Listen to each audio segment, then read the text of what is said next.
மூகம்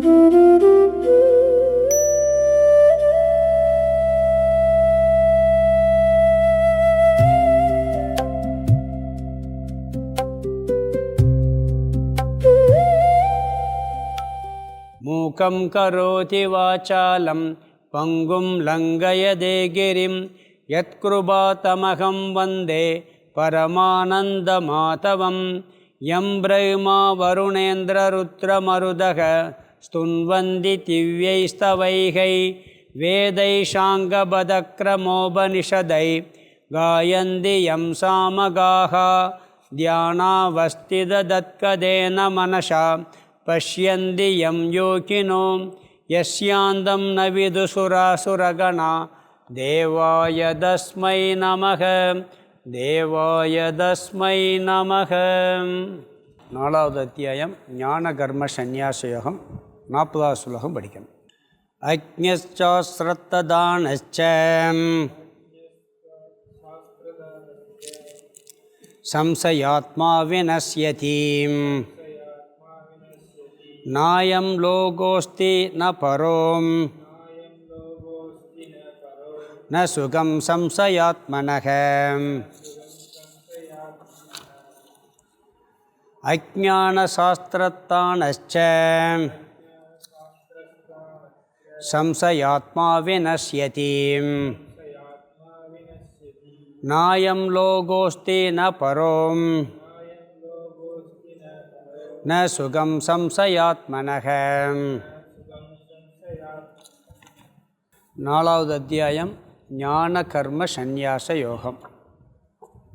இதில் நம்ம 40வது ஸ்லோகம் பார்த்துக்கிட்டு இருக்கோம்.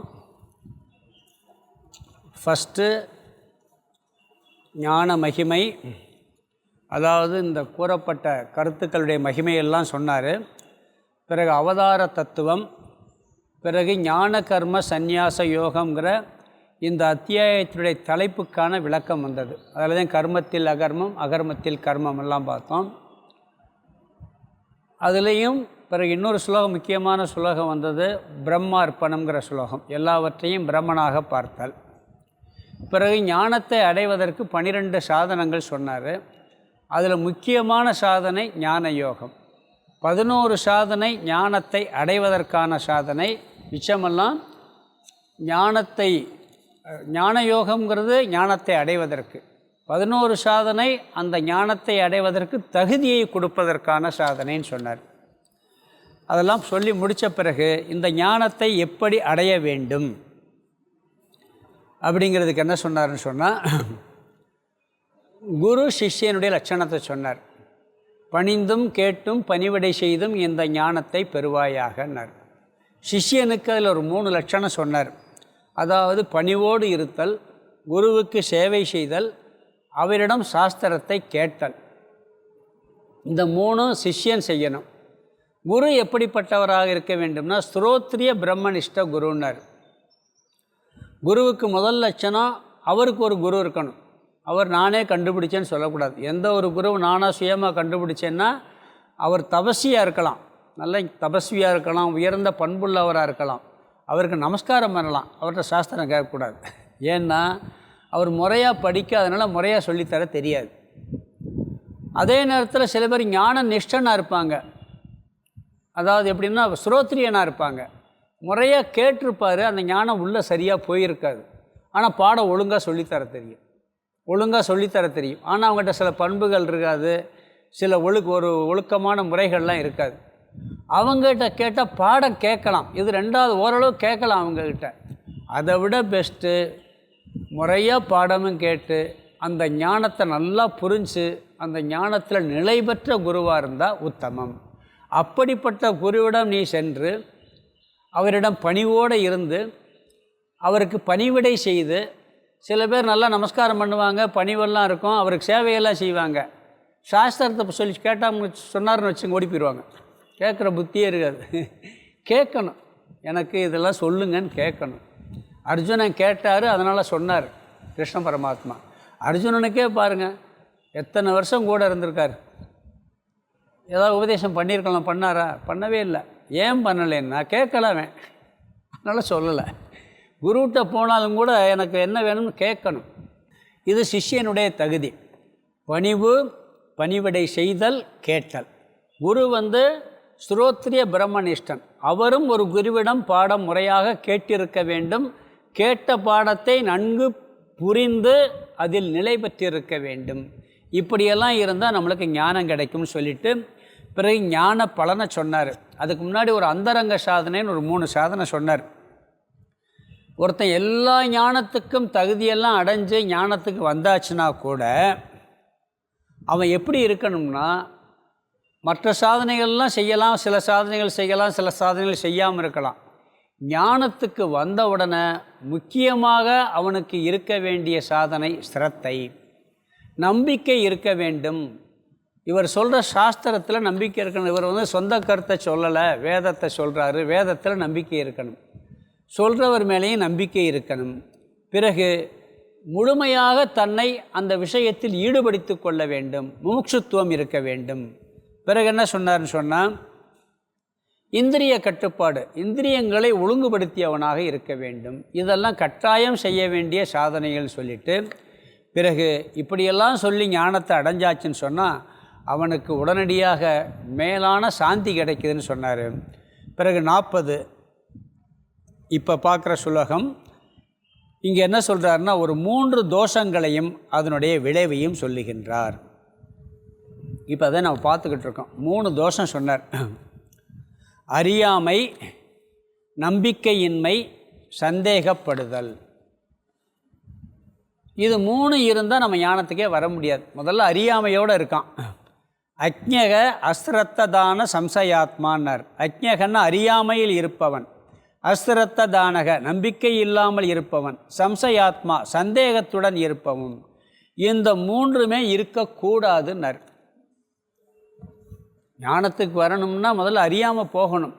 அறியாமல் போகணும்னா என்ன பண்ணணும்? குருவிட்டையும் நம்பிக்கை இருந்தால் தான் முதல்ல போய் கேட்க முடியும். நம்பிக்கை இருக்கிறதோடு மட்டும் இல்லை, நம்பிக்கை மட்டும் இருந்தால் பத்துறதில்லை. நம்பிக்கை இருப்பான், அப்புறம் சந்தேகப்பட ஆரம்பிச்சிருவான், இருக்குமா இருக்காதேன்னு சொல்லி. இதெல்லாம் இல்லாமல் இருந்தால் தான் இந்த ஞானம் வரும்னு சொல்லிட்டு அதில் முக்கியமாக என்ன சொன்னார்னா, இந்த அறியாமை நம்பிக்கையின்மை கூட திருப்பி வந்துடும். வாழ்க்கை பூரா சந்தேகப்பட்டுக்கிட்டே இருக்கவனுக்கு விமோச்சனமே இல்லைன்னார். எப்போ பார்த்தாலும் சந்தேகம், எதில் பார்த்தாலும் சந்தேகம். கருத்து சொன்னால் சும்மா அது எப்போ பார்த்தாலும் சந்தேகப்பட்டுக்கிட்டே இருக்குது. உண்மையாக பொய்யான்னு ஆராய்வதற்கு சந்தேகத்தோட கேள்வி எனக்கு ஒரு சந்தேகம் இருக்குது சொல்லுங்கிறது வேறு. எதுக்கெடுத்தாலும் சந்தேகப்படுறது கூடாது அப்படிங்கிற கருத்தை சொன்னார். அப்படி இருந்தால் அவர்கள் நாசத்தை அடைவார்கள். இந்த கருத்து போன கிளாஸில் நம்ம ஆரம்பித்தோம். அதாவது இதில் ரொம்ப மோசம் நம்பிக்கை இன்மை, சந்தேகப்படுவது. எப்போ பார்த்தாலும் ஒருத்தன் என்ன சொல்லுவான்னா, சந்தேகப்படுறேன்னு சொல்லிக்கிட்டே பொய்யை சொல்லிக்கிட்டே இருப்பானான். எனக்கு சந்தேகமாக இருக்குது, பொய் சொல்கிறதுக்காக எனக்கு சந்தேகமாக இருக்குது பொய் சொல்லிக்கிட்டே இருப்பாங்கிறார். அதனால் இதில் ரொம்ப முக்கியமான தோஷம் சந்தேகம் கூடவே கூடாதுன்னார். அப்படி அந்த சந்தேகம் மட்டும் இருந்தால், அறியாமை ஒருத்தனுக்கு இருந்தால் பிறகு யாராவது சொல்லி அறிவு வந்துடும். நம்பிக்கை இல்லாமல் முதல்ல குருவிட்ட போவான். பிறகு அவருடைய நடவடிக்கைகள், அவருடைய அவர் துக்கம் இல்லாமல் இருக்கிறது, அவர் எப்படி இருக்கிறார்னு பார்த்து இந்த ஞானத்தை பெற்றவர்களை பார்த்தவுடன் அவனுக்கு நம்பிக்கை கூட வர ஆரம்பிச்சிடும். ஆனால் அந்த சந்தேகம் எப்போ பார்த்தாலும் சந்தேக புத்தி இருக்கவனுக்கு விமோச்சனமே இல்லைங்கிறார். ஆரம்பத்தில் கொஞ்சம் சந்தேகப்படுறது தப்பு கிடையாது, அதுக்கு புரிஞ்சுக்கிறதுக்காகப்படுற சந்தேகம். எப்போ பார்த்தால் எல்லா விஷயத்திலையுமே சந்தேகப்படுறவனுக்கு விமோச்சனமே இல்லை அப்படின்னார். அதில் என்ன சொன்னார்னு சொன்னால், அவனுக்கு 3 விஷயம் கிடையாதுன்னார். அயம் லோகக ந அயம் லோகக. அவனுக்கு இந்த மனித லோகம் கிடைக்காதான். மனித லோகம் கிடைக்காதுன்னா அவனுக்கு மனித பிறவிங்கிறது கிடைக்காது. பரம் லோகக மேல் உலகமும் கிடைக்காது. ஒரு சொர்க்கலோகமோ கந்தர்வ லோகமோ மேல் உலகம் எத்தனையோ லோகம் இருக்குது, அந்த லோகமும் அவனுக்கு கிடைக்காது. பிறகு ந சுகம்டர், அவனுக்கு இந்த லோகத்துலேயும் சரி எந்த லோகத்துலேயும் சுகங்கிறதே இருக்காது. சும்மா மேலோட்டமாக சுகத்தோடு இருப்பானே ஒழிய சுகங்கிறதே கிடைக்காது. 3 தோஷம், அறியாமை, நம்பிக்கையின்மை, சந்தேகப்படுதல். இந்த 3இல் மிகவும் மோசமானது சந்தேகப்படுதல். இது இருந்தால் இவனுக்கு அடுத்த ஜென்மம் மனித பிறவி கிடைக்காது. அதனால் ந லோகக, இந்த லோகமும் இல்லை. ந பரக, அவனுக்கு மேல் உலகம் இல்லை, உயர்ந்த உலகத்தினுடைய பலனும் எதுவுமே இல்லை. ந சுககன்டர், அவனுக்கு எந்த விதமான சுகமும் கிடைக்காது. சுகமாக இருக்கிறது மாதிரி இருப்பான், அது சுகம் கிடையாது. சில சுகமெல்லாம் பார்த்திங்கன்னா சுகமாக தெரியும், உண்மையிலே சுகம் கிடையாது. இந்த போத வஸ்துகளுக்கு அடிமையாக இருக்காங்க பார்த்தீங்களா, அவங்க உண்மையிலே சுகத்தை அனுபவிக்கிறாங்க, உண்மையிலே கிடையாது. ஏன்னு சொன்னால் அந்த கொஞ்ச நேரம், அதுக்கு பிறகு அதிலிருந்து இறங்கின பிறகு அவங்க படுற அவஸ்தை இருக்கே பெரிய அவஸ்தை. அது இப்படியே பழகிட்டு என்ன பண்ணுவாங்க தெரியுங்களா, பிறகு திருப்பி அது அந்த சுகம் போகாது. அது இல்லாட்டி அடிக்ட் ஆகிடுவாங்க. அது இல்லாட்டி இருக்க முடியாதே ஒழிய அதுவும் கூட வராது அவங்களுக்கு. இப்படித்தான் சாதாரண மக்கள் இப்படிப்பட்ட சுகந்தை அனுபவிச்சுக்கிட்டு இருக்கான். யார்? இந்த மாதிரி 3 இல்லாதவன்லாம். சுகமாக இருக்கிறது மாதிரி தெரியுமே ஒழிய உண்மையான சுகம் அவனுக்கு கிடைக்கவே கிடைக்காது. இந்த என்ன சொல்கிறாருன்னு சொன்னால், இந்த சந்தேகத்தில் சொல்கிறார், கர்மயோகம் செஞ்சால் சித்த சுத்தி வருமா, ஞான யோகத்தில் மோட்சம் வருமா, தர்மம் பண்ணால் உண்மையிலே சுகம் கிடைக்குமா, அறத்தான் வருவதே இன்பம்னு வள்ளுவர் சொல்லியிருக்காரு. அதில் சந்தேகம். அது எப்படி அக்கிரம் பண்ணுறது தானே சந்தோஷமாக இருக்கான், இவர் அறத்தால் வருவதே இன்பம்னு எப்படி வள்ளுவர் சொல்லலாம்? அவர் ஏதோ பொழுதுபோகாமல் சொல்லிட்டு போயிருக்காரு. இப்படியெல்லாம் எல்லா வார்த்தைகளையும் சந்தேகம்.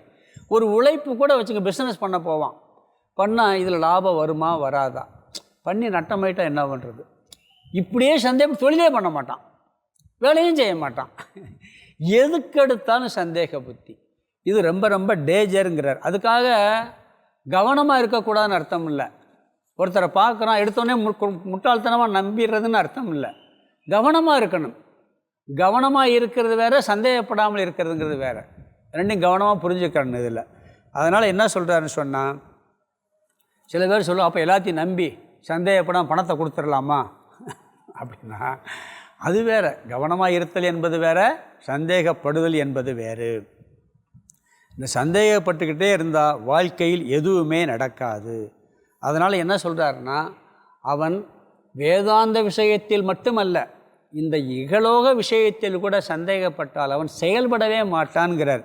அயம் லோகக நாஸ்தி, முயற்சி எதுவும் செய்ய மாட்டான், வேலை கூட போக மாட்டான், முயற்சியே நடக்காது.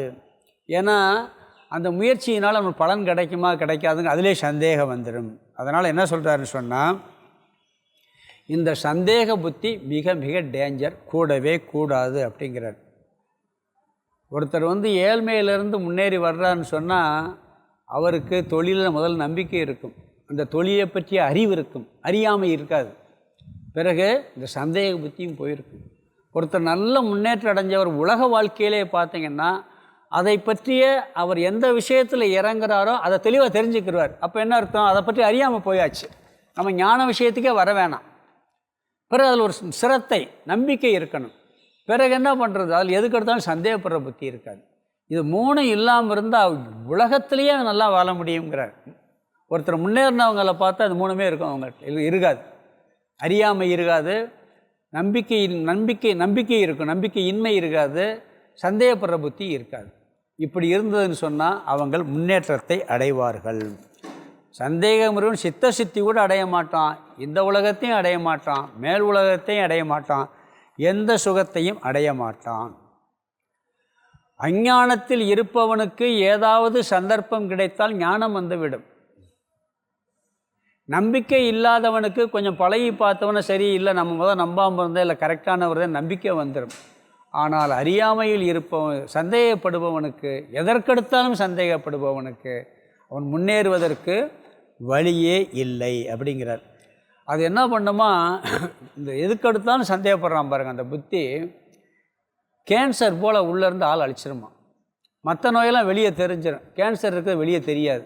இது இவனுக்கு அந்த புத்தி உள்ளுக்குள்ளே இருக்கிறதுனால அவனுடைய முன்னேற்றத்துக்கு எல்லாத்துக்கும் தடையாகி அவனையே அழித்து விடும்.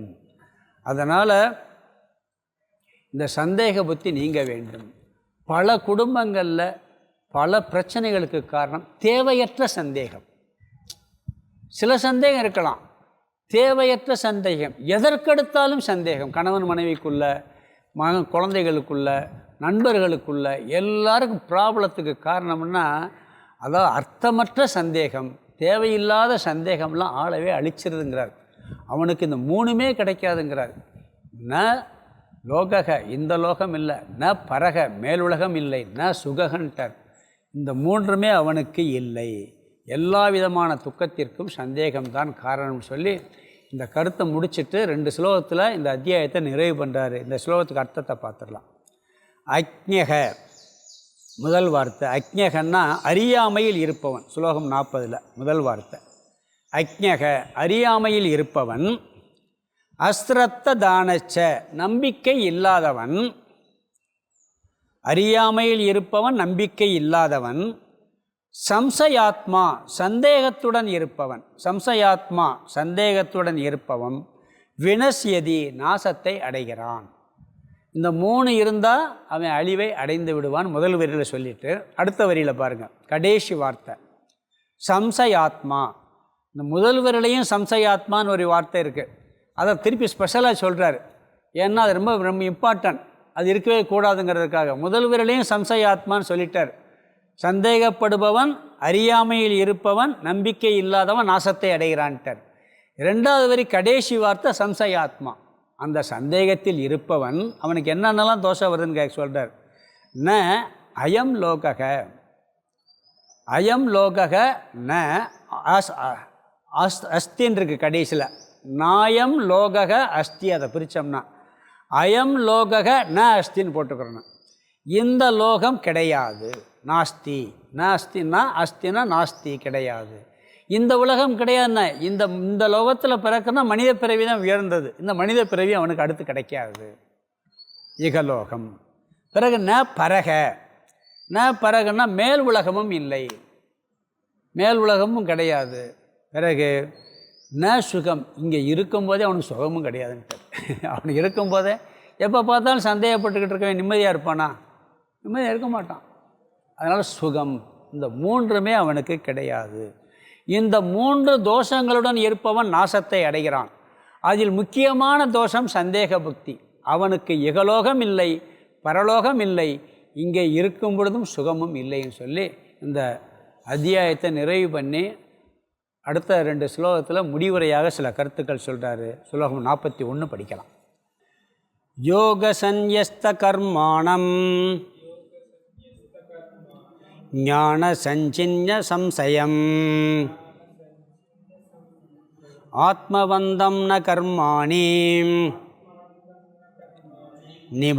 நிபத்னந்தி ந தனஞ்சய நந்தி தனஞ்சயம். யோக சந்யஸ்த கர்மாணம் ஞான சஞ்சின்ன சம்சயம் ஆத்மவந்தம் ந கர்மாணி நிபத்னந்தி தனஞ்சயம். இங்கே ஞான நிஷ்டை அடைந்தவன் அவன் எப்படி இருப்பான்ங்கிறதுக்கு 3 அடைமொழி சொல்கிறார். இந்த அத்தியாயம் முழுதுவாக ஞானத்தை பற்றி அதிகமாக சொல்லியிருக்கார்.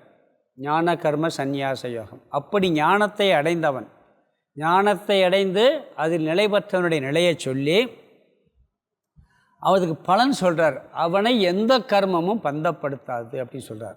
அவனை எந்த கர்மமும் பந்தப்படுத்தாது. 3 அடைமொழி சொல்கிறார் ஞான நிஷ்டை அடைந்தவனுக்கு.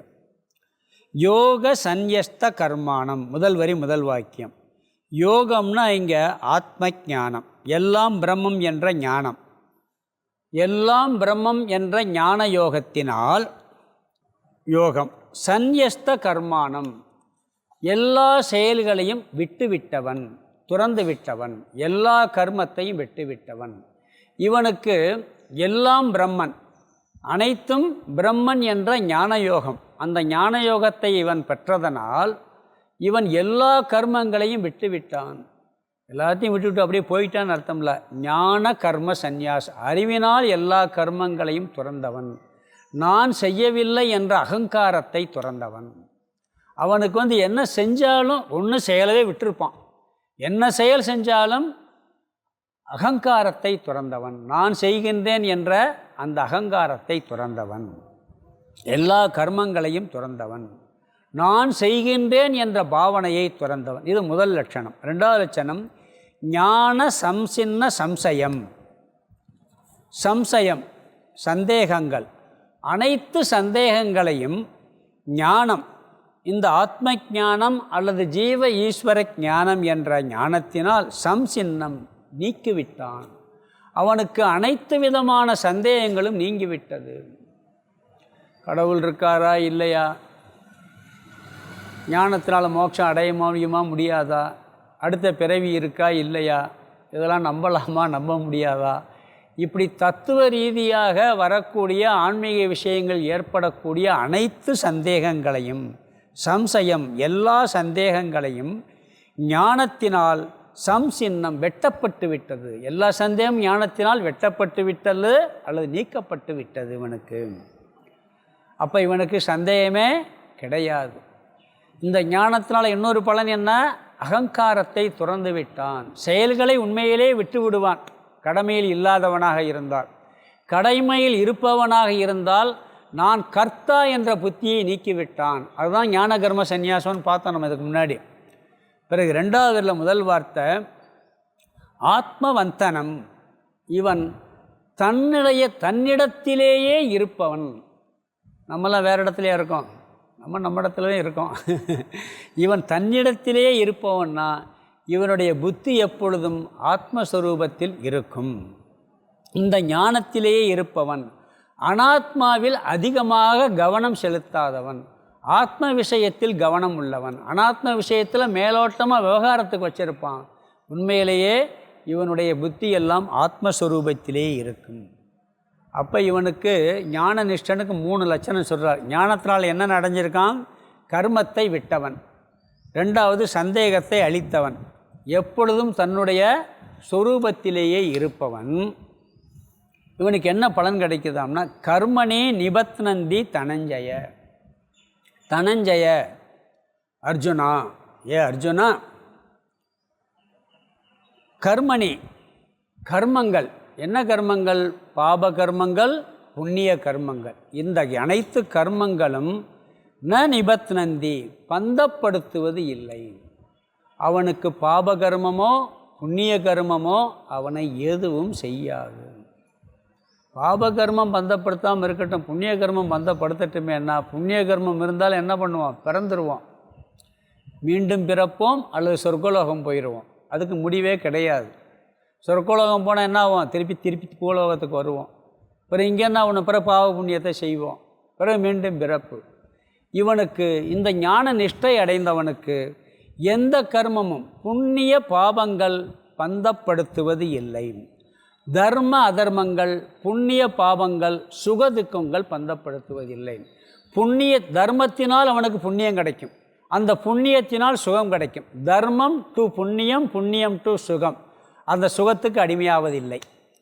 ஏதோ இந்த வாழ்க்கைக்கு வருவதற்கு முன்னாடி அதர்மம் பண்ணியிருக்கலாம், அந்த அதர்மத்தினால் அவனுக்கு பாபம் வரும், பாவத்தினால துக்கம் வரும், அந்த துக்கத்தினாலும் அவன் பந்தப்படுத்துவதில்லை. ஏன்னா மனித பிறவி பிறந்தாலே பாதி பாவம் பாதி புண்ணியம். ஞானியாக இருந்தாலும் கஷ்டம் உண்டு, ஞாபகம் வச்சுக்கோங்க. துக்கப்படாமல் இருப்பான். இன்பத்தில் துள்ளாத, துன்பத்தில் துவளாத மனத்தை அடைவான். அதுதான் வெளியே இருக்கக்கூடிய அந்த சூழ்நிலைகள், சந்தர்ப்பங்கள், வெளியே இருக்க ப்ராப்ளம்லாம் இல்லாமல் போகும்னு கிடையவே கிடையாது. ஏன்னா எடுத்த பிறவி மனித பிறவி. மனித பிறவி எடுத்தாலே பாப புண்ணியம் ஈக்குவலாக இருக்கணும், கிட்டத்தட்ட ஈக்குவலாக இருக்கணும். அப்போ என்ன ஆகும், கஷ்டமான சூழ்நிலையும் வரும், சுகமான சூழ்நிலையும் வரும். ஆனால் 2 சூழ்நிலையும் அஞ்ஞானியை பந்தப்படுத்தும், மீண்டும் பிறக்க வைக்கும், மீண்டும் பாப புண்ணிய கர்மத்தில் தூண்டும். ஆனால் ஞானிக்கு இது 2ம் நடக்காது. அவனை எந்த கர்மமும் பந்தப்படுத்தாது. அர்ஜுன மோட்சத்தை இது வரைக்கும் சொல்லியிருக்காரு, அதனால் அடைஞ்சிட்டேன் நினச்சி சொல்கிறார். எல்லாம் அடைஞ்சிட்ட அப்படின்னு என்ன அர்த்தம், இந்த ஸ்லோகத்தில் ஞானத்தினுடைய பலனை கூறுகிறார். அடுத்து நீ இந்த ஞானத்தெல்லாம் சொல்லிட்டேன், நீ என்ன செய்ய வேண்டும்ங்கிறத அடுத்து அர்ஜுனன் சொல்ல போகிறாரு. இந்த ஸ்லோகத்துக்கு அர்த்தத்தை பார்த்துடலாம். தனஞ்சய, அர்ஜுனா, யோக. தனஞ்சயங்கிறது கடைசி வார்த்தை இந்த இதில். அர்ஜுனா முதல் வார்த்தை, பிறகு யோக. என்ன யோகம், எல்லாம் பிரம்மன் என்ற ஞான யோகத்தினால் சந்நியஸ்ய கர்மணாம், எல்லா கர்மங்களையும் துறந்துவிட்டு நான் செய்கின்றேன் என்ற பாவனையெல்லாம் துறந்துவிட்டு ஞான, அடுத்த இதில் ஞானத்தினால், இந்த ஆத்ம ஞானத்தினால் சம்சயம் சந்தேகத்தை, சம்சின்ன சம்சின்ன சம்சயம். சம்சயம்னா சந்தேகத்தை, சம்சின்னனா நீக்கிவிட்டு, வெட்டிவிட்டு. முதல்ல ஞானத்தினால் எல்லா கர்மத்தையும் நீக்கிவிட்டு, அல்லது நான் செய்கின்றேன் என்ற பாவனையை நீக்கிவிட்டு, பிறகு அதே ஆத்ம ஞானத்தினால் எல்லா சந்தேகத்தையும் நீக்கிவிட்டு ஆத்மவந்தம். ஆத்மவந்தம் சொன்னால் ஆத்மஸ்வரூபத்திலேயே இருப்பவனை ந கர்மணி நிபத்னந்தி. ந கர்மணி, கர்மணின்னா கர்மங்கள். கர்மங்கள்னு என்னத்த, 2 கர்மம் இருக்குது, பாபகர்மம் புண்ணிய கர்மம். இந்த 2 கர்மங்களும் ந நிபத்னந்தி, பந்தப்படுத்துவது இல்லை. ஞான நிஷ்டனுக்கு 3 லட்சணம் சொல்லிட்டார். ஞானத்தினால இவன் செயல்களை விட்டவன் அல்லது செய்கின்றேன் என்ற பாவனையை விட்டவன், சந்தேகங்களை நீக்கியவன், தன்னுடைய சொரூபத்திலே இருப்பவன். இவனுக்கு எந்த கர்மமும் இவனை பந்தப்படுத்தாது. ஆகவே அவன் மீண்டும் பிறப்பதில்லை, அவன் மோட்சத்தை அடைவான்.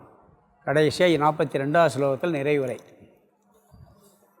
முடிக்கிறார். படிக்கலாம் 42. தஸ்மாதஞான சம்பூதம் கிருஸ்தம் ஞானாசினாத்மனக சித்வைனம் சம்சயம் யோகம் ஆதிஷ்டோதிஷ்ட பாரத. தஸ்மாதஞான சம்பூதம் கிருஸ்தம் ஞானாசினாத்மனக சித்வைனம் சம்சயம் யோகம் ஆதிஷ்டோதிஷ்ட பாரத. இங்கே பகவான் என்ன சொல்கிறாருன்னா, மீண்டும் இந்த சந்தேகத்தை நீக்க வேண்டும்ங்கிறதுக்கு ஒரு முக்கியத்துவம் கொடுக்குறார். ஸ்லோகம் 40ல் சொன்ன கருத்தை இங்கே திருப்பி என்ன பண்ணுறாரு, அந்த சந்தேகங்கிறது மோசங்கிறதுனால திருப்பி ஞாபகப்படுத்தி, ஆகவே தஸ்மாத் இப்படிலாம் சொல்லியிருக்கிறதுனால நீ சந்தேகத்தை நீக்கி நம்பிக்கை வைத்து கர்மயோகத்தை செய்யன்னு முடிக்கிறார். இங்கே ஞான யோகத்தெல்லாம் சொல்லிவிட்டு அப்புறம் என்ன பண்ணுறாரு, இவர் கர்மயோகத்தை செய்யன்னு முடிக்கிறார். ஞான யோகத்தை பற்றி நிறைய சொல்லிட்டார், அதில் மோட்சம்னு சொல்லிட்டார், அதுதான் உனக்கு பாப புண்ணியத்தை நீக்கும்னு சொல்லிட்டார். சொல்லிவிட்டு இவர் என்ன பண்ணி ஞான யோகத்தை செய்யணும்ல சொல்லியிருக்கணும், கர்மயோகத்தை செய்யுங்கிறார். இங்கே இதில் தான் அடுத்த அத்தியாயம் ஆரம்பிக்குது. சந்தேகம் வரப்போகுது அவனுக்கு. தஸ்மாத் ஆகவே, அதாவது 40ல் சொன்ன நீ சந்தேக புத்தியோடு இருந்தால் யுகலோகம் கிடையாது, பரலோகம் கிடையாது, சுகமெல்லாம் கிடையாதுன்னு சொன்னார். சொல்லியிருக்கேன், அதனால் நீ சந்தேகத்தை நீக்க வேண்டும் அப்படிங்கிறார். இங்கேயும் சந்தேகத்தை நீக்க வேண்டும் சொல்லி, சந்தேகம் பொதுவாக எப்படி வரும்னு சொன்னால், எங்கே இருந்து வருதுன்னு சொன்னால் அஞ்ஞானத்திலிருந்து வருகிறதுங்கிறார். அஞ்ஞான சம்போதம், முதல் வரியில் 2வது வார்த்தை அஞ்ஞான சம்போதம். இந்த சந்தேகம் எங்கிருந்து தோன்றியது? அறியாமையிலிருந்து தோன்றியது.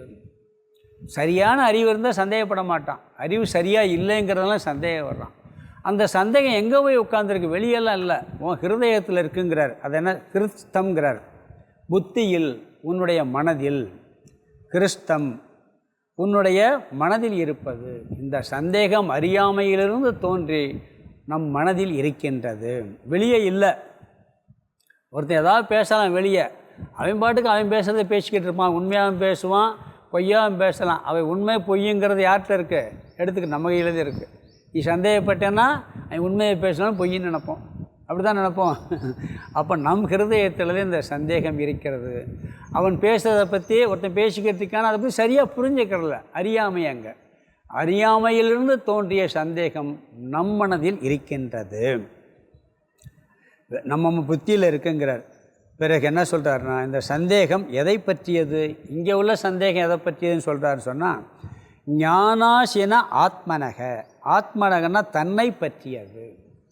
இந்த சந்தேகம் எதை பற்றியது, தன்னை பற்றியது. இந்த எல்லா பிரச்சனைக்கும் காரணம் என்ன தெரியுமா, நம்மை பற்றிய அறியாமை தான்.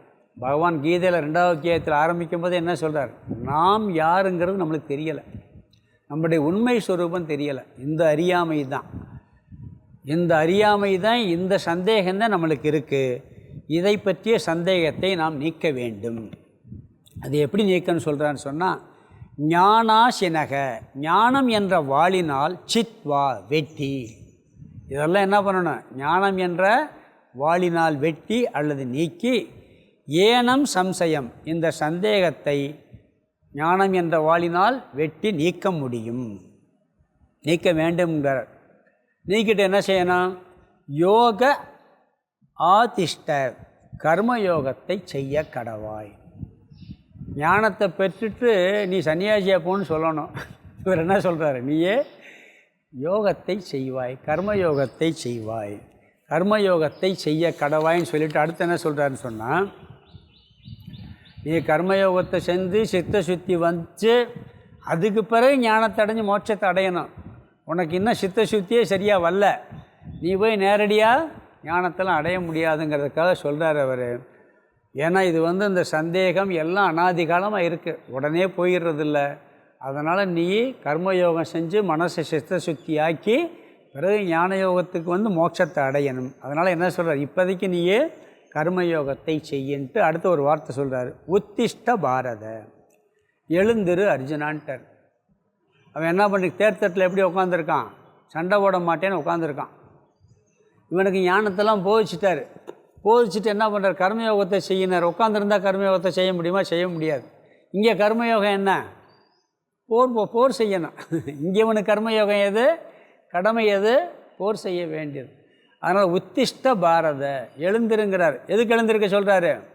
கர்மயோகத்தை செய்கிறதுக்கு, சன்னியாசியாக போகிறதுக்கு இல்லை.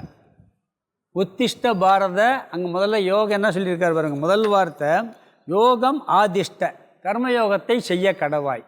அதனால் பாரதா எழுந்திரு, அர்ஜுனா எழுந்திருங்கிறார். கர்மயோகத்தை செய்வதற்காக எழுந்திரு.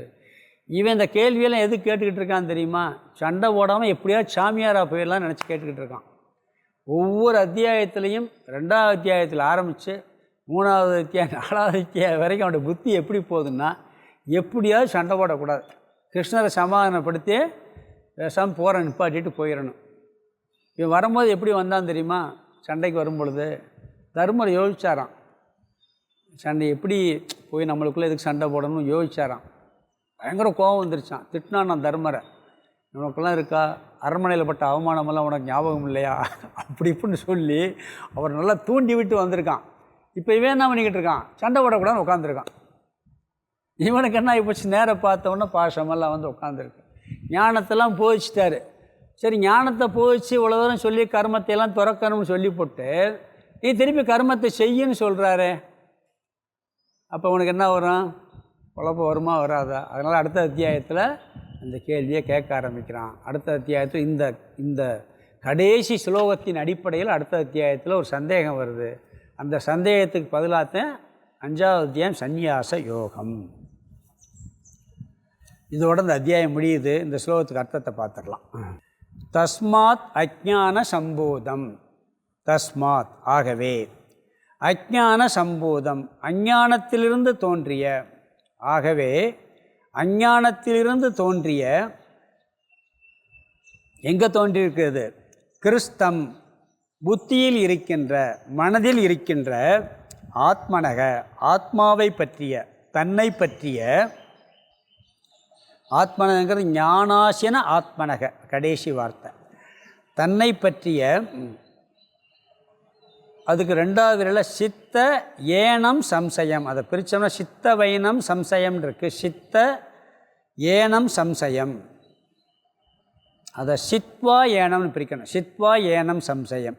ஏனம் சம்சயம்னா இந்த சந்தேகத்தை, ஞான ஆசினக, முதல் வரியில் அந்த ஆத்மனதுக்கு முதல் வார்த்தை ஞானம் என்ற வாளினால், சித்வா, சித்வா ஏனம் சம்சயம், சித்வான வெட்டி அல்லது நீக்கி, அடுத்த வார்த்தை யோகம், கர்மயோகத்தை, இங்கே யோகம்னா கர்மயோகத்தை, ஆதிஷ்ட செய்ய கடவாய். உட்கார்ந்தா செய்ய முடியுமா? அதனால் என்ன பண்ணுறார்? உத்திஷ்டன்ட், எழுந்திரு பாரத அர்ஜுனா, எழுந்திரு அர்ஜுனான்ட்டார். ஏ அர்ஜுனா, எழுந்து நீ கர்மயோகத்தை செய்யின்னு சொல்லி இந்த அத்தியாயத்தை இவர் இங்கு நிறைவு செய்கிறாரு. பிறகு இவனுக்கு என்னாகும்? சந்தேகம் வருமா வராதா? இதன் அடிப்படையில் இவன் கேள்வி கேட்க ஆரம்பிக்கிறான். கேள்வி கேட்க ஆரம்பிக்கிறான் 5வது அத்தியாயத்தில். அதுக்கு முன்னாடி இந்த அத்தியாயத்தினுடைய சாரத்தை பார்க்கலாம். இந்த 4வது அத்தியாயத்தினுடைய சாரம், முதல்ல ஸ்லோகம் 1லிருந்து 3 வரைக்கும் யோக மகிமா, அதாவது 2வது அத்தியாயத்தில் கர்மயோகத்தை பற்றியும் ஞான யோகத்தை பற்றியும் சொன்னார். 3வது அத்தியாயத்திலையும் கர்மயோகத்தை பற்றி சொன்னார். அதனுடைய சிறப்புகள்லாம் சொன்னார். அதை மகிமையெல்லாம் பற்றி அவர் பேசி, இப்படிப்பட்ட இந்த ஞானத்தை நான் சூரியனுக்கு சொன்னேன், சூரியன் மனுவுக்கு சொன்னார், மனு இஸ்வாகுவுக்கு சொன்னார்னு சொன்ன உடனே இது பரம்பரையாக வந்துச்சு. காலப்போக்கில் இது நஷ்டத்தை அடைந்து விட்டது. இதை ராஜரிஷிகளெல்லாம் அறிந்திருந்தார்கள்னு சொல்லி தொன்று தொட்டு வந்தது, மேலானது, ரகசியமானதுன்னு சொல்லி அதனுடைய பெருமையெல்லாம் சொல்கிறார். இவர் நான் சூரியனுக்கு சொன்னேன்னு சொல்லி சொன்ன உடனே இவனுக்கு சந்தேகம் வருது. 4வது ஸ்லோகத்தில் சந்தேகம் கேட்குறான். நீங்கள் இப்போ பிறந்திருக்கிறீங்க, சூரியன் முன்னாடி பிறந்தவர், இஸ்வாகு முன்னாடி பிறந்தவர், அப்போ நீங்கள் சூரியனுக்கு சொன்னேன்னு எப்படி சொல்கிறீங்க அப்படின்னு சொல்லி சந்தேகம் கேட்குறான். இது எப்படின்னு சொல்லி, நீங்கள் சொல்கிற வார்த்தையில் பொய் இருக்குன்னு சொல்ல மாட்டான், எனக்கு புரியவில்லைங்கிறான். அதே ஒரு குரு மேலே உள்ள மரியாதை. நீங்கள் என்ன அர்த்தம் இல்லாமல் சொல்கிறீங்க, நீங்கள் இப்போ பிறந்திருக்கிறீங்க, அவர் முன்னாடி எப்படி சொல்லியிருக்க முடியும்னு கேட்கல. நீங்கள் உண்மையில் பொய் சொல்லவில்லை, ஆனால் எனக்கு அது புரியவில்லை நீங்கள் சொன்னது அப்படின்னு சொல்லி என்ன சொல்கிறான், எனக்கு புரியலை, அதுக்கு காரணம் இவனுக்கு அவதார தத்துவம் புரியவில்லை. அதனால் கேட்குறான். அவர் என்ன பண்ணிட்டார், அவதார தத்துவத்தை ஆரம்பித்தார். அதில் என்ன சொன்னார்னு சொன்னால், இந்த அவதாரம் எதுக்கு எடுக்கிறார்னா தர்மத்தை காக்க, அதர்மத்தை அழிக்க. அப்போ தர்மத்தை காக்கணும்னா தர்மம் செய்பவர்களை காக்க வேண்டும், அதர்மத்தை அழிக்கணும்னா அதர்மம் செய்பவர்களை அழிக்க வேண்டும். எப்பையெல்லாம் தர்மம் அழிந்து அதர்மம் மேலோங்குகிறதோ அப்பொழுதெல்லாம் மாயையை என் வசப்படுத்தி நான் அவதாரம் எடுக்கின்றேன் அப்படிங்கிறார். இப்படி அவதார தத்துவத்தை பற்றி சொன்னார். நல்லவர்களை காக்க, தீயவர்களை அழிக்க. நல்லவர்களை காப்பதன் மூலம் தர்மம் காக்கப்படும், தீயவர்களுக்கு அழிப்பதன் மூலம் அதர்மம் அழிக்கப்படும். இதற்காக யுகந்தோறும் அப்பப்போ நான் ஒரு அவதாரம் இல்லை, அப்பப்போ நான் அவதாரம் எடுக்கிறேன். எப்படி எடுக்கிறேன், நீங்கள்லாம் மாயையின் வசப்பட்டு பிறக்கிறீர்கள், நான் மாயை என் வசத்தில் வைத்து கொண்டு நானே பிறப்பித்து கொள்கிறேன்னு சொல்லி அவதார தத்துவத்தை சொன்னார். பிறகு 9லிருந்து 15 வரைக்கும் சாதனைகளும் மோட்சம் என்ற பலனும். அதில் என்ன சொன்னார்னு சொன்னால், இந்த ஞானங்கிற சாதனையினால் இந்த அவதார தத்துவத்தெல்லாம் நல்லா நீங்கள் புரிஞ்சுக்கிட்டீங்கன்னு சொன்னால் விதேக முக்தி அடைய முடியும், ஜீவன் முக்தி அடைந்து விதேக முக்தி அடைய முடியும், பிறவி நீங்கும்னு சொன்னார். பிறவியிலிருந்து நீங்க முடியும்.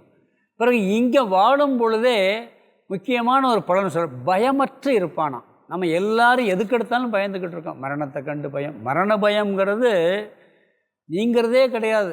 95 வயசு கிளவியை கூட கிழவனை கூட கேட்டிங்கன்னா இன்னும் கொஞ்சம் நாளைக்கு இருந்துட்டு போகணுன்னு நினைப்பார். படுக்க சீக்கிரம் கொண்டு போகணும்னு நினைக்க மாட்டார், கொஞ்சம் ஆரோக்கியத்தை கொடுத்து காப்பாற்றும்பார். முடியலைங்கிறதுனால தான் போகணும்னு நினைப்பாங்களே ஒழிய, ஆனால் அவங்களுக்கு அந்த மரண பயம்ங்கிறது எல்லாத்துக்கும் இருந்துக்கிட்டு இருக்கு. அவையெல்லாம் நீங்கி விடும்னர். அதுக்காக படிப்படியாக சாதனை சொன்னார். கர்மயோகம், பக்தி யோகம், ஞான யோகம், இவற்றினால் மனத்தூய்மையை அடைந்து, பக்தி யோகத்தினாலும் கர்மயோகத்தினாலும் மனத்தூய்மையை அடைந்து ஞான யோகத்தினால் மோட்சத்தை அடைய வேண்டும் அப்படின்னு சொல்லி, இப்படிப்பட்ட ஞானத்தை அடைந்தால் நீ இறந்த பிறகு பிறக்க மாட்டாயினர். ஆனால் ஏன் எல்லாரும் விரும்பலைன்னு ஒரு கருத்து சொன்னார். அதில் இந்த ஞான பலன் உடனே கிடைக்கிறது இல்லை. ஞானம் உடனே கிடைக்குதா, சித்த சுத்தியெல்லாம் ஆகணும், குருவிட்ட போகணும், கேட்கணும். அதனால் கடவுள்கிட்ட போய் யார் ஞானம் உடனே கேட்பாங்களா? உலகத்தில் எது சீக்கிரம் கிடைக்குமோ அதைத்தான் கேட்குறாங்க. நானும் என்ன பண்ணுறேன், அதை கொடுத்துட்றேங்கிறாரு. மக்கள் எதை விரும்புகிறாங்களோ அதை நான் கொடுக்குறேன்னு சொல்கிறார். ஞானத்தை கேட்பதில்லை, மக்கள் வேறு எதையெல்லாம் கேட்குறாங்க, அதெல்லாம் கொடுக்குறேன் அப்படின்னு சொல்லி சொல்கிறார். சுலோகம் 15 வரைக்கும் இந்த சாதனையை சொல்லிவிட்டு 16லேருந்து 24 வரைக்கும் இந்த அத்தியாயத்தினுடைய தலைப்பு ஞான கர்ம சந்நியாச யோகம். அதை சொன்னார். அதில் தான் முக்கியமான தலைப்பு வந்தது. என்ன வந்துச்சுன்னு சொன்னால், கர்மத்தில் அகர்மம், அகர்மத்தில் கர்மம். ஆத்மா ஒரு பொழுதும் எந்த செயலும் செய்வதே இல்லை, அனாத்மா எப்பொழுதும் செயல்பட்டு கொண்டிருக்கும். உடனே கேள்வி கேட்கலாம், இதெல்லாம் அனாத்மா தானே, எங்கே செயல்படுதுன்னு சொல்லி.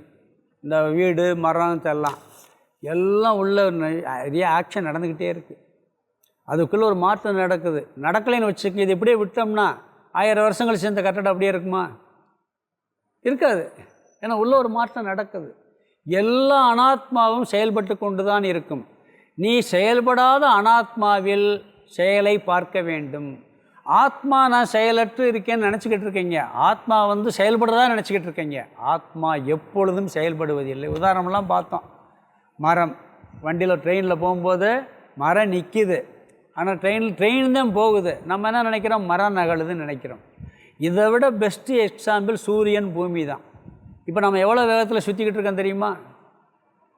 ஒரு செகண்டுக்கு 18 கிலோமீட்டர் வேகத்தில் போய்கிட்டு இருக்கோமா ஒருத்தர்.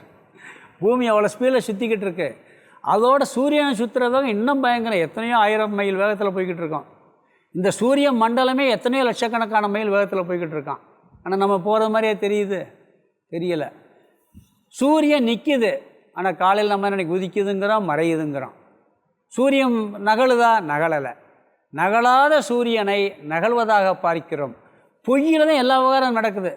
சூரியன் உதிக்கும் போது எந்திரிக்கிறோம், மறையும் போது தூங்குகிறோம். அது உண்மையிலே உதிக்கவும் இல்லை, மறையவும் இல்லை. அப்போ எங்கே விவகாரம் நடக்குது? பொய்யிலே நடக்குது. உண்மையிலேயே பூமி சுற்றுது, ஆனால் சுத்தாத மாதிரி தெரியுது. அனாத்மாவாகிய இந்த இது வந்து பூமி அனாத்மான்னு வச்சுக்கிட்டோம்னு சொன்னால் இது எப்பொழுதும் செயல்பட்டுக்கிட்டு இருக்கு. ஆனால் பூமி நிலையாக நிற்கிறது மாதிரி நாம் நினச்சிக்கிட்டு இருக்கோம். ஆத்மாவாகிய சூரியன் நகலாமல் இருக்குது, ஆனால் அதை நகழ்வதாக ஒரு கற்பனை பண்ணிக்கிட்டு அதில் தான் விவகாரம் நடந்துக்கிட்டு இருக்கு. இதுபடி நம்மளிடம் இருக்கக்கூடிய உண்மையான சொரூபம் ஆத்மா. அது எப்பொழுதும் எந்த காரியமும் செய்வதில்லை. அதுதான் நான். எந்த காரியம் செய்யாதவனுக்கு எப்படி பாபம் வரும், எப்படி புண்ணியம் வரும்? இங்கே தான் கொண்டு போகிறார் கடைசியாக. ஆத்மா நான் நினச்சிட்டா கர்த்தா நான் அல்ல. கர்த்தா நான் அல்ல என்றால் போக்தா நான் அல்ல. அனுபவிப்பவனும் நான் அல்ல, செய்பவனும் நான் அல்லங்கும்போது அவனுக்கு பாப புண்ணியமும் வராதுன்னு சொல்லி, இதெல்லாம் உனக்கு செய்ய முடியலைன்னு சொன்னால் ஓம் பிரம்மா அர்ப்பணம் சொன்னார். எல்லாத்தையும் பிரம்மனாக பார்த்துருந்தார். செய்வதும் பிரம்மன், உண்பதும் பிரம்மன் சொன்னார்ல. ஒரு ஹோமகுண்டத்தை உதாரணமாக சொல்லி எல்லாவற்றையும் பிரம்மனாக பார் என்று அந்த கருத்தை முக்கியமாக வலியுறுத்தினார். அதில் 24வது ஸ்லோகம் வரைக்கும் அதை வலியுறுத்திட்டு பிறகு ஒரு 12 சாதனைகளை கூறினார். 25 33 வரைக்கும் 12 சாதனைகள். அதில் முக்கியமான சாதனை ஞானயோகம். மிச்சம் 11 சாதனை அதற்கு தகுதியை கொடுப்பது. அதில் முக்கியமாக தவம், உணவு கட்டுப்பாடு ரொம்ப இம்பார்ட்டண்ட்டாக சொன்னார். உணவு கட்டுப்பாடுங்கிறது ரொம்ப ரொம்ப முக்கியமாக அதில் பார்த்தோம். அந்த 12 சாதனைகளில் 25லிருந்து 33 வரைக்கும் இறை வழிபாடு, இந்திரிய கட்டுப்பாடு, மனக்கட்டுப்பாடு, தானம் பண்ணுறது, தவம் செய்வது, விவேக புத்தி, பிறகு பாராயணம் பண்ணுறது, டெய்லி பாராயணம், கீதை திருவாசகம் எல்லாம் பாராயணம் பண்ணுவது, பிறகு பிராணாயாமம், உணவு கட்டுப்பாடு, இப்படி ஒரு 11 சாதனைகள்லாம் சொல்லி இந்த சாதனைகள்லாம் மனசை பக்குவப்படுத்தும். இறுதியான சாதனை ஞான யோகம். அதன் மூலமாக நீ மோட்சத்தை அடைய வேண்டும் அப்படின்னு சொல்லி இந்த 12 சாதனைகளை சொன்னார். பிறகு 30வது ஸ்லோகத்தில் இந்த சாதனைகள்லாம் செய்யவில்லைன்னு சொன்னால் அவர்கள் என்ன சொல்கிறாருன்னு சொன்னால், செஞ்சால் நீங்கள் செய்கிறது எல்லாமே அமிர்தத்துக்கு ஒப்பானது. நீங்கள் சாப்பிட்றதெல்லாம் என்ன? இந்த சாதனைகள் செஞ்சு அதில் எஞ்சியதை உண்பவன். அப்படின்னா என்ன அர்த்தம்? இந்த 12 சாதனைகள் ஏதாவது ஒன்று பண்ணணும், பண்ணிவிட்டு விவகாரம் பண்ணணும். அப்போ அந்த சாதனை செஞ்ச நேரம் போக மிச்ச நேரம் நீங்கள் தேவ இயக்கியம்னா இறை வழிபாடு, இறை வழிபாடை செஞ்சுட்டு வேறு எதை செஞ்சால் அந்த மற்ற செயல்களும் அதனால் வரக்கூடிய பலனும் அமிர்தத்துக்கு ஒப்பானது. நீ அன்னதானம் பண்ணுறீங்க, கொஞ்சம் போல் தானம் பண்ணிவிட்டு சாப்பிட்டா நீங்கள் சாப்பிட்ற உணவு அமிர்தத்துக்கு ஒப்பானது. இப்படி ஒவ்வொன்றும் எது செஞ்சாலும் இந்த சாதனைகள் செய்துவிட்டு மீதியை உண்பவன் அவன் அமிர்தத்தை உண்புகின்றான், மிச்சதெல்லாம் கேடை தரும் அப்படின்னு சொல்லி சொன்னார். இப்போ சொன்ன கருத்தெல்லாம் நான் வேதத்தில் சொன்ன கருத்து, என் சொந்த கருத்து கிடையாது. எப்பயுமே பார்த்திங்கன்னா பகவான் கிருஷ்ணரும் சரி, பெரிய பெரிய ஞானிகள் வித்யாரண்யர்லாம் அப்பப்போ சொல்வார். எல்லாம் சொல்லி முடிச்சுட்டு இது நான் சொல்லலேன்றவர். எல்லாம் சொல்லி முடிச்சுட்டு நான் சொல்லலை, சங்கராச்சாரியார் சொன்னார், கிருஷ்ணர் சொன்னார், இல்லை இந்த வேதத்தில் இருக்குன்னு சொல்லிடுவார். ஏன்னா சொந்த கருத்துக்கு நம்மளுக்கு இடமே இல்லை. நம்ம புத்தியிலெல்லாம் தோஷம் வரும், நம்ம புத்தியில் என்றைக்கும் தோஷம் வரும். வேதத்தை மையமாக வச்சுக்கிட்டு சொன்னதே பகவத்கீதை, வேதத்தை மையமாக வச்சுக்கிட்டு சொன்னதே ஆதிசங்கருடைய கருத்துக்கள். அப்படித்தான் இவரும் இங்கே சொல்கிறார். கிருஷ்ணரே என்ன சொல்கிறாரு? இதெல்லாம் வேதத்தில் இருக்க கருத்துன்னு சொல்லி 32வது ஸ்லோகத்தில் சொன்னார். சொல்லி முடிச்சுட்டு பிறகு 33ல் இந்த எல்லா சாதனைகளை விட ஞான யோகமே உயர்ந்தது, அதுவே பரிசுத்தமானது, தூய்மையை செய்வதில் மிக மிக உத்தமமானதுன்னு சொல்லி ஞான யோகத்தை புகழ்ந்தார். பிறகு 34 குரு சிஷ்ய லட்சணத்தை சொன்னார். இப்படிப்பட்ட ஞானத்தை நீ குருவிடம் சென்று பணிந்தும் கேட்டும் பணிவிடை செய்தும் இந்த ஞானத்தை பெற வேண்டும். அந்த குரு எப்படிப்பட்டவராக இருக்க வேண்டும்? முறையாக கேட்டு அந்த ஞானத்தை பெற்று அந்த ஞானத்தில் நிலை பெற்றவராக இருக்க வேண்டும். ஸ்ரோத்ரிய பிரம்மனிஷ்ட குருவிடம் நீ சென்றால் அங்கு சென்று அவருக்கு பணிவிடை செய்து பணிந்து கேட்டு இந்த ஞானத்தை பெற வேண்டும் சொன்னார். பிறகு ஞான பலனாக 3 சொன்னார். என்ன சொன்னார்? மோகநாசம். மோகநாசம்னா என்ன? அனைத்து விதமான மோகமும் அழிந்துவிடும். மோகம்னா மயக்கம், ஆத்ம அனாத்ம அறியாமை, தர்ம அதர்ம அறியாமை, இவனுக்கு குழப்பமே இருக்காதான். எல்லா விதமான மோகங்களும் இவனுக்கு அழிந்துவிடும். இது எந்த ஞானத்தினால் வரும்னு சொன்னால், கடவுளையும் ஜீவனையும் அனைத்து ஜீவராசிகளையும் கடவுளிடம் பார்ப்பவன், எல்லா ஜீவராசியும் தன்னிடத்தில் பார்ப்பவன், எல்லா ஜீவராசியும் கடவுளிடத்தில் பார்ப்பவன். இதுதான் ஞானம். அப்போ ஜீவ ஈஸ்வர ஐக்கியமாயிருது. இப்படி ஐக்கியப்பட்ட ஞானத்தினால் இவன் எல்லா மோகத்திலிருந்தும் விடுபட்டவனாகின்றான். அனைத்து மோகமும் நாசமாகிறது. பிறகு பாப நாசம் சொன்னார். நீ எவ்வளோ பெரிய பாவம் செஞ்சுருந்தாலும் சரி, இந்த ஞானம் வந்துருச்சுன்னு சொன்னால் அழிஞ்சு போயிடும். 10,000 வருஷம் ஒரு ரூம் அறையில் பூட்டி கிடக்கு, இருட்டாக இருக்குது. 10,000 வருஷம் இருட்டாக இருக்குது ஒரு அறை, புரியுதுங்களா? அந்த அறையை திறந்து லைட்டை போட்டாச்சுன்னா ஒரு செகண்டில் ஓடி போயிடும். நான் 10,000 வருஷம் இருட்டாக இருந்தேன், கொஞ்சம் கொஞ்சமாக போவேன்னு சொல்லுமா? அது சொல்லாது. அது மாதிரி என்ன சொல்கிறாரு, இந்த ஞானம் வருவது வரைக்கும் இந்த பாப மூட்டைகள்லாம் இருக்கும். அனைத்து பாபங்களும் ஒரு கால் எல்லா பாபங்களை காட்டிலும் நீ அதிகமாக பாபம் செய்தவனாக இருந்தாலும் ஒரு வார்த்தையை போடுறார். அர்ஜுன் அவ்வளோ பெரிய பாவமாக பண்ணியிருக்க போகிறான், அவனவே சொல்கிறார். நீ ஒரு கால்ன்ட்டார், செய்யலை, அப்படியே செஞ்சிருந்தாலும் கூட இந்த ஞானம் உன்னை கரையேற்றிவிடும். ஞானம் என்ற படையினால் இந்த பெரிய பாவக்கடலை கடந்துவிட முடியும் அப்படின்னு சொல்லி பாபநாசம் சொன்னார். பிறகு கர்மநாசம் சொன்னார். அதாவது சஞ்சித கர்மம், ஆகாமிய கர்மம், பிராரப்த கர்மம், 3 கர்மம் இருக்குது. சஞ்சித கர்மங்கிறது கூட்டம் கூட்டமாக இருக்கான், பாவ புண்ணியம் 2 கலந்து, அத்தனை கர்மமும் நாசமாகிவிடும். பிராரப்த கர்மம் மட்டும் இருக்கும். அந்த பிராரப்த கர்மமும் அதனுடைய பலனை கொடுக்காது. இது எப்படி செய்யும்னா, விறகு கட்டைகளை நெருப்பில் எவ்வளோ விறகு கட்டையை போட்டாலும் என்ன பண்ண, சாம்பலாக்குவது போல இந்த ஞானம் அனைத்தையும் சாம்பலாக்கிவிடும். பிறகு இந்த ஞானமே தூய்மை தருவதில் உயர்ந்ததுன்னு சொல்லிட்டு, பிறகு கடைசியாக 39 ஸ்லோகத்தில் நீ ஞான யோகத்துக்கு வந்தேன்னு சொன்னால் என்ன பண்ணணும்? நம்பிக்கை இருக்க வேண்டும், இந்திரிய கட்டுப்பாடு இருக்க வேண்டும், இந்த ஞானத்தை அடைவதில் ஆர்வம் இருக்க வேண்டும். இதெல்லாம் இருந்தால் உனக்கு உடனடியாக சாந்தி கிடைத்துவிடும் ஞானத்தை பெற்ற பிறகுன்னு சொல்லிட்டு, இந்த ஞானம் வராமல் இருப்பதற்கு 3 தோஷம் சொன்னார். அறியாமை, நம்பிக்கையின்மை, சந்தேகத்தோடு இருக்கிறது. இது 3 இருந்தால் நீ நாசத்தை அடைஞ்சிடல். முக்கியமாக நீயே சந்தேகப்படக்கூடாதுன்னு சொன்னார். சந்தேகம் ஒன்று என்ன பண்ணால் இந்த லோகத்தையும் கொடுக்காது, பரலோகத்தையும் கொடுக்காது, எந்த சுகத்தையும் கொடுக்காதுன்னு சொல்லிட்டு 41 கடைசியாக, இதனால் நீ எல்லா கர்மங்களையும் துறந்துவிட்டு சந்தேகத்தை நீக்கி ஆத்மஸ்வரூபத்தில் இருந்தால் இந்த பாவ புண்ணிய கர்மங்கள் உன்னை பந்தப்படுத்தாதுன்னு சொல்லி, ஆகவே நீ கர்மயோகம் செய், உத்திஷ்ட எழுந்துருன்னு சொல்லி இந்த அத்தியாயத்தை நிறைவு செஞ்சார். இதன் அடிப்படையில் அவனுக்கு சந்தேகம் வருது, அதை அடுத்த அத்தியாயத்தில் கேட்குறான். அதுக்கு பிறகு பயில் தொடங்குது. ஓம் பூர்ணமத பூர்ணமிதம் பூர்ணாத் பூர்ணமுதச்யதே பூர்ணஸ்ய பூர்ணமாதாய பூர்ணமேவாவசிஷ்யதே. ஓம் சாந்தி சாந்தி சாந்தி. ஹரிஹி ஓம் ஆதிகுருநாத சுவாமிக்கு ஜெய்.